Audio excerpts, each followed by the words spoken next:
శిష్యులు చోట నుంచి ప్రార్థన పెడుతున్నారు.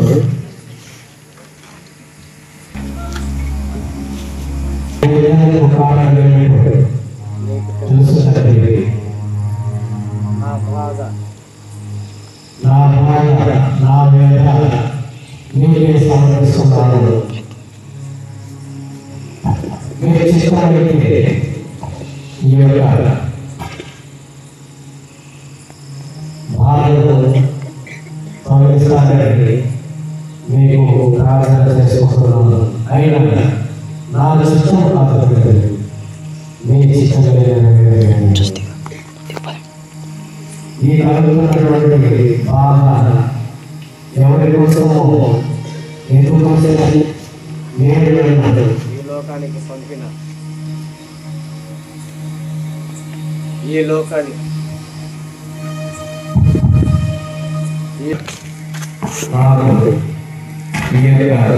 కలిగించారు.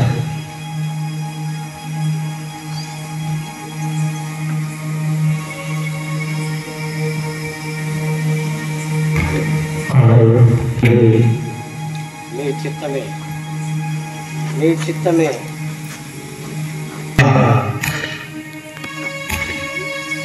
ఈ బాధ ఈ వేద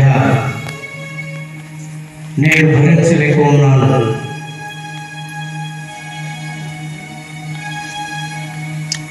మీ చిత్త ప్రకారం నన్ను నడిపించండి. మీ చిత్త ప్రకారం నన్ను ఉద్ధరించండి.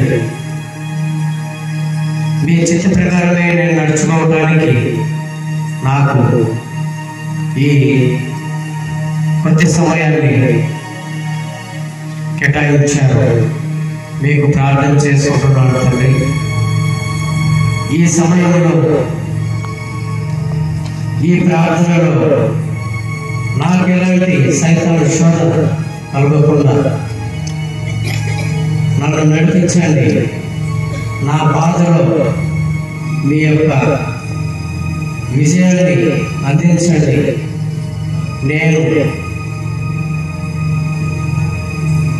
అనుభవించబోయే శ్రమలలో నాతో ఉండండి తండ్రి. నేను అనుభవించబోయే శ్రమలలో నాతో ఉండండి తండ్రి. ఓ తండ్రి, ఓ సర్వేశ్వర, మిమ్మల్ని ప్రార్థించుకుంటున్నాను. నాకు తోడుగా ఉండండి అని మిమ్మల్ని అర్థిస్తున్నాను. ఆమేన్.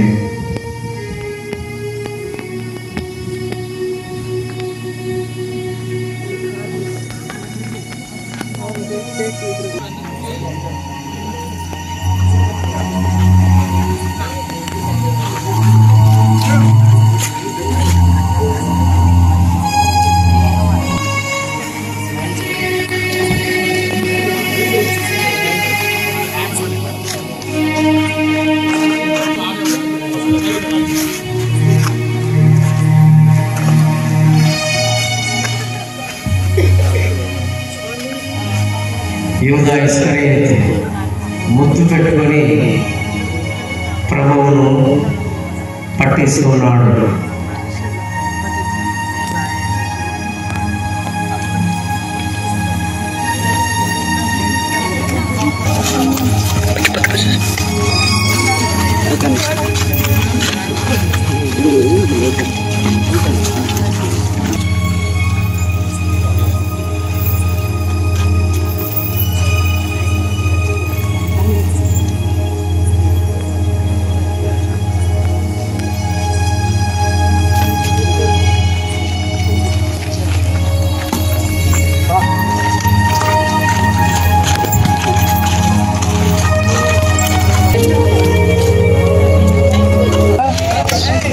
రాజంట ఈరోజు ఆఖరంట.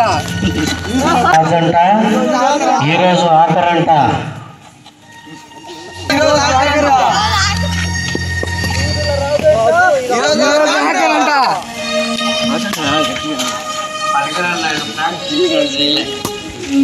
యూదుల రాజంట ఈరోజు ఆఖరి రోజంట.